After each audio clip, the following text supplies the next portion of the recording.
गोंदिया जिल्ह्यात परतीच्या पावसाने मोठ्या प्रमाणावर शेतकऱ्यांच्या शेतपिकांचे नुकसान केले आहे आणि या नुकसानाची पाहणी करण्याकरिता आमगाव विधानसभेचे आमदार संजय पुराम यांनी पुढाकार घेत उपविभागीय अधिकारी कृषी विभाग यांना सोबत घेऊन ज्या ठिकाणी पिकांचे मोठ्या प्रमाणात नुकसान झाले आहे त्याची पाहणी केली आणि त्यावेळी त्यांनी शेतकऱ्यांना धीर देण्याचा प्रयत्न केला आणि अधिकाऱ्यांना निर्देश देत लवकरात लवकर पंचनामे पूर्ण करण्यास सांगितले आणि शासन दरबारी याबाबत पाठपुरावा करून शेतकऱ्यांना लवकरात लवकर कशी मदत देता येईल यासाठी आश्वासन त्यांनी यावेळी शेतकऱ्यांना दिले आहे।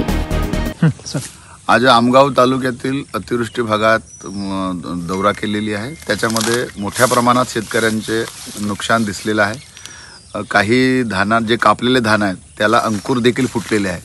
त्याच्यामुळे शासन स्तरावरून जास्तीत जास्त प्रमाणात मदत मिळाल्यास शेतकरी जो आज संकटात सापडलेला आहे तो याच्यातून बाहेर निघू शकतो, अशी आज परिस्थिती आहे।